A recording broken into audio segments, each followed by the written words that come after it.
Northern Soul and Where It All Began, Soul City Records, a revival and more. If the time-honored saying, what goes around comes around, has any merit, I can attest to its relevance. When I wrote a Substack post about Northern Soul in October 2023, reflecting on how the genre had survived for decades, becoming more popular than ever, and indeed my connection with the genesis of the term, I had no inkling of what would unfold. A year later, I was the first guest on the Northern Soul Time podcast with Kev Roberts to discuss the origins of Northern Soul at Soul City in 1968. Little did I know that recording the session with Kev, who had been a pioneer in the world of Northern Soul for decades, would result in Charly Records, who hosted the podcast, asking if I would be interested in a relaunch of the Soul City label. With the prime assistance of Philippe Matos and Gunton at Charly Records, the official return of Soul City Records became real with the launch of Richard Searling's Blackpool International Soul Festival in June 2025. Almost a year later, Soul City Records, the label that Dave, Robert and I had created all those years ago, is back in full force with 7 singles and 1 album to date. The interest in the genre continues with the May 2026 UK release of the film Northern Soul Still Burning, in which I have a cameo appearance talking about the origins of the term at the Soul City shop in London. To quote Tina Turner, "Never in my wildest dreams." What follows is a revisit to the original October 2023 post with minor amendments. Northern Soul.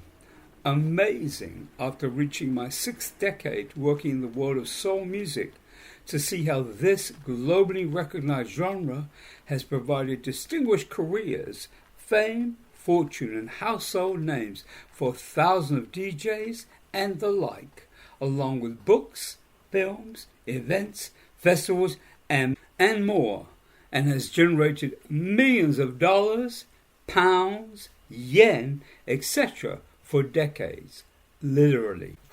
Who knew? Certainly not the late Dave Godin, the original founder of the Tamla Motown Appreciation Society, often and in many ways justifiably referred to as the godfather of R&B in Britain in the mid-60s, nor I, nor Robert Blackmore, as the 3 co-owners of Soul City, which we started in December 1966, then proudly touted as Europe's only 100% R&B and soul record shop.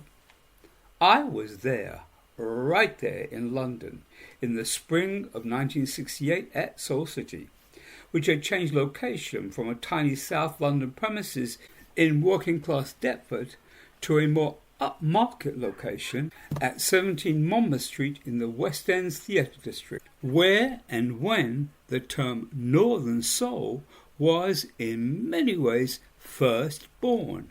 Note the emphasis on first. Now you should know that it can be challenging. The passage of time can produce distortion in sorting fact from fiction. Nothing has been more clear for me than the distinction between truth and myth when it comes to the origin of Northern Soul.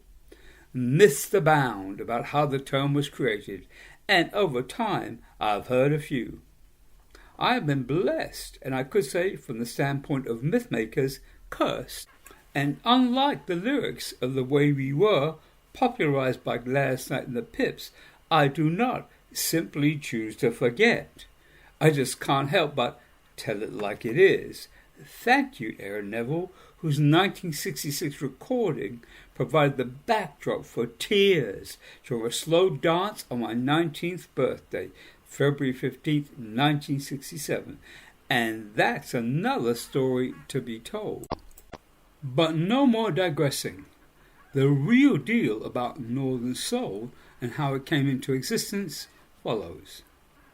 By the spring of 1968, we were receiving regular shipments of 45s and LPs as imports from Mr. and Mrs. Shapiro, who owned an export business in Florida and had begun working with us at Soul City in 1967 at the very start. As word of mouth resulted in an increase in customers at the shop, still maintaining our mandate of selling only American-derived R&B and soul records, Soul City was considered a haven for like-minded R&B and soul enthusiasts in Britain. As the genre's hitmakers became more integrated into mainstream awareness, think the success of Motown via the launch of the Tamla Motown imprint through EMI, television shows like Ready Steady Go, championed by producer Vicky Wickham, radio broadcasters Tony Blackburn, Mike Raven included, and first UK concerts by Aretha, the Stax Vault Review, James Brown, and a plethora of club bass by all manner of artists including Irma Thomas, Garnet Mims, Inez and Charlie Fox, and Dee Dee Warwick, among others, US soul music was a burgeoning business. Saturday mornings were busy. Apart from the regular customers in search of the increasing number of UK releases of US tracks and compilations by CBS, Stateside, London and Polydor Atlantic, often less easy to find in local high street record stores, we had the precious imports, often arriving on Thursday or Friday. Our instructions to Mr. Shapiro were simple. Please send a certain number of copies of new US releases on major labels such as Atlantic, Stax, Chess, Motown, etc., and include a few of the week's new 45s on smaller record labels. Thus, we will get just a couple of copies of 45s by Big John Hamilton, Sandy Sheldon, Roy Redmond, Cliff Nobles, Toby Legend, Toussaint McCall, and Al Wilson, ironically on the US label Soul City Records, among others. Saturdays will bring football fans from the Midlands and the north of England to see matches with London clubs like Arsenal, Tottenham Hotspurs and Chelsea. Football, not the US derivative which was the equivalent to Britain's sports fans of rugby rugger, was a mainstay in Britain as it remains decades later. For the growing number of R&B and soul music lovers who were among the football supporters in London for the day, Soul City became a must-visit destination. Dave Godin began noticing that the customers from Manchester, Wigan and Birmingham crowding into the small shop on Monmouth Street were particularly interested in imported 45s. Back then we had turntables behind the counter, so we could play a sample of a track before customers chose to purchase it. In an interview Dave did in 2002 with Chris Hunt for Mojo magazine, he said, "I had started to notice that northern football fans who were in London to follow their team were coming into the store to buy records, but they weren't interested in the latest developments in the Black American chart. I devised the name as a shorthand sales term. It was just to say, if you've got customers from the north, don't waste time playing them records currently in the US Black chart. Just play them what they like. Northern soul." More mythology. The first time Northern soul as such appeared in print was not in the regular column Dave contributed to Blues and Soul magazine in June 1970, a few years after Dave had devised the term at Soul City. Rather, in the issue number 36, June 19th, the title of his column was The Up North Soul Groove, and in issue number 37 was part 2, nary the direct phrase Northern Soul. Just a few weeks earlier, I had left Soul City, another story of high drama with the changing of front door locks, which I'll save for another time, and on July 31st closed its doors. Dave, in a disagreement with the editorial of Blues and Soul, stopped writing his column for the magazine. leaving just a tad of mystery as to when he supposedly used specifically the term Northern Soul in print for the first time, and who claimed he did.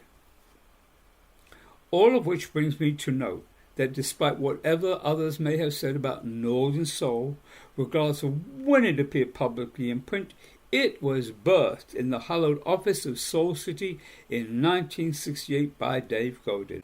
It would literally be decades until I attended my first Northern Soul Weekender, and it was in Los Angeles when about 300 die-hard fans staged an event at a hotel attended by artists such as my longtime friend Thelma Jones, who have recorded tracks like Stronger that have become a Northern Soul favorite, and Jackie Lee of The Duck fame, among others. Playing a part in soul music history is cause for celebration for me, and I am deeply grateful.